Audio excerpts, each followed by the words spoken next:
In March of 2025, the President of the United States signed a full and unconditional pardon. It erased the criminal convictions of Arthur Hayes, the man who invented the single most traded financial instrument in the history of crypto. 16 months later, the exchange he built didn't survive to see the anniversary. This is not a story about a company that went bankrupt. It's a story about the one thing a pardon can't give back: time, and what happens to a market when you're not in it long enough to defend your place. Welcome to Block Docs. To understand what just ended, you have to understand what BitMEX actually built.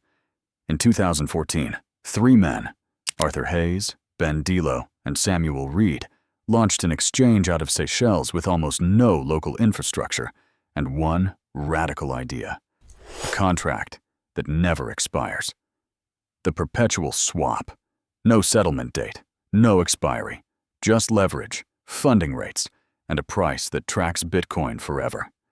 It sounds like a gimmick. It became the backbone of the entire crypto derivatives market.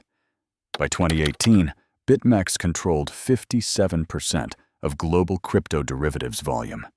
Daily turnover hit $8 billion.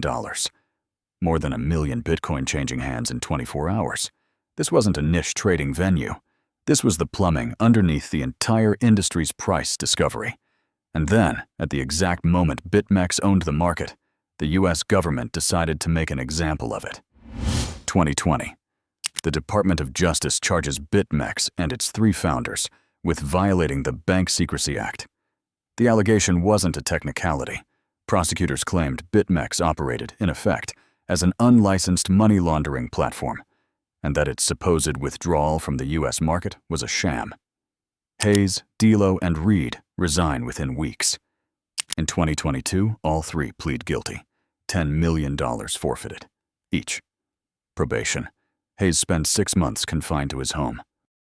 The company itself is later hit with a $100 million fine from a federal judge, separate from $100 million the CFTC had already extracted years earlier. By any measure, this was as close to a corporate death sentence as crypto had seen, without an actual bankruptcy. But here's what nobody was tracking while the lawyers worked. The market didn't wait for the verdict. While BitMEX's founders were tied up in courtrooms, the exchanges built without a legal cloud kept building. Deeper order books, more listings, no compliance hangover to explain to institutional partners. By early 2026, Binance alone controlled roughly 1/3 of all centralized perpetual futures volume. KX held another 15%. On the decentralized side, Hyperliquid was pulling in traders who wanted no KYC at all. The company that invented the product now processes less volume in a day than a mid-sized altcoin does in an hour. This is the part of the story that doesn't make headlines. Liquidity doesn't wait for due process. Market makers don't pause for appeals. Every month BitMEX spent defending itself in court was a month competitors spent capturing the exact traders BitMEX used to own. Then, in March 2025, the story seemed to get its ending.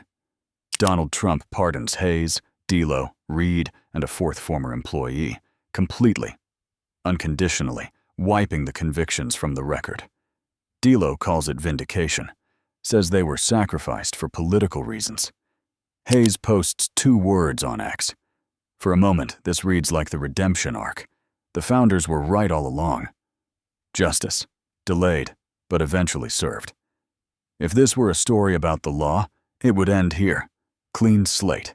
Fresh start. June 29th, 2026. 3 weeks before the shutdown announcement.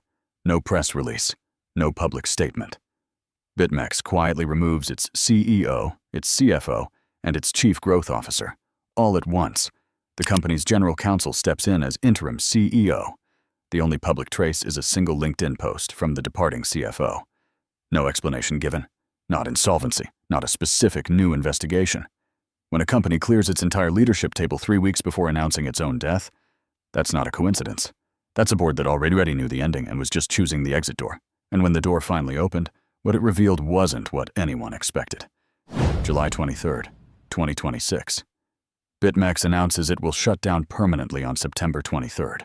Read the statement carefully, Because what it doesn't say matters as much as what it does.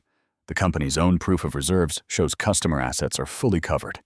11 years of operation. 0 customer funds ever lost to a hack.